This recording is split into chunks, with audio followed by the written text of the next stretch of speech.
Premier pas avec l'application en classe. Dans cet exemple, je vais considérer que j'ai face à moi deux élèves dans une classe de français et que, évidemment, je dispose d'un iPad enseignant sur lequel l'application en classe est déjà installée. Je précise aussi que cette démo ne vaut que pour des iPads Apple gérés. Je vais donc immédiatement commencer par démarrer l'application en classe et là je découvre toutes les classes ou les groupes dans lesquels je suis susceptible d'enseigner. Je vais donc sélectionner le groupe de français et là je découvre que normalement j'ai 7 iPads dans cette classe ou dans ce groupe, mais évidemment là je n'en visualiserai que 2. Petite remarque, dès que je lance en classe, les élèves peuvent voir qu'un petit symbole apparaît, une petite icône, un écran bleu, signe qu'ils sont surveillés.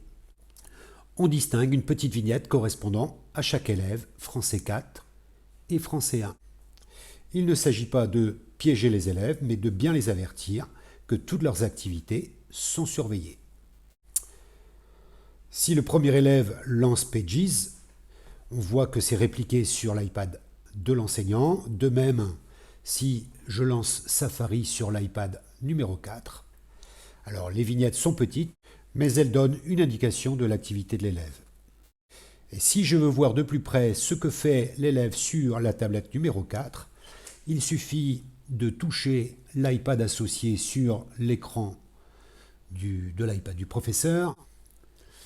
Et là, je découvre une jolie paire de jumelles qui me reproduit exactement l'écran de l'élève.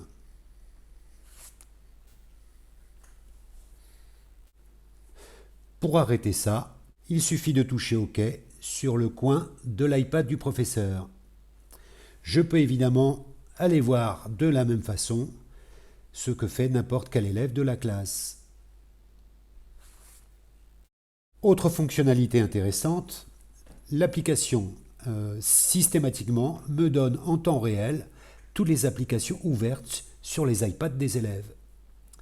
Je vois ici qu'il y a deux applications qui sont ouvertes, l'Apple Book et Safari. Et si je touche le nom d'une application, en classe, me donne la liste des élèves qui l'utilisent. Intéressant lorsqu'on a donc de nombreux élèves dans la classe. Autre fonction très intéressante, lorsque je touche le cadenas dans l'application, ça a pour conséquence donc de bloquer tous les iPads de la classe, ce qui rend évidemment les iPads complètement inutilisables. Il suffit de retoucher le cadenas sur l'iPad du prof pour revenir à la situation initiale. Il est bien sûr possible d'individualiser ce blocage et de le restreindre à quelques élèves. Dans le domaine du son, l'application Pages permet aussi de contrôler dans une certaine mesure le volume sonore des iPads. Comme dans cette vidéo par exemple, si je touche l'iPad numéro 4, vous voyez que j'ai un petit haut-parleur barré là qui me permet instantanément de couper le son. On voit dans le centre de contrôle que le son est coupé. Par contre, rien n'interdit à l'élève de le rétablir.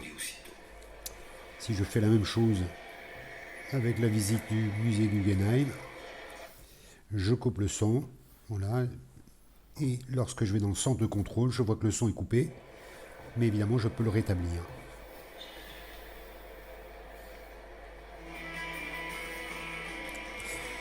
Je peux, si je le désire, couper simultanément donc le son sur tous les iPads de la classe. Mais chacun pourra ensuite le rétablir à souhait.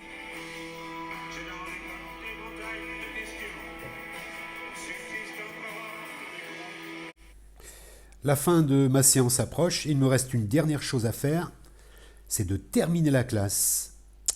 Et là, j'ai un petit bilan. Première ligne, on me donne toutes les applications qui ont été utilisées pendant mon cours.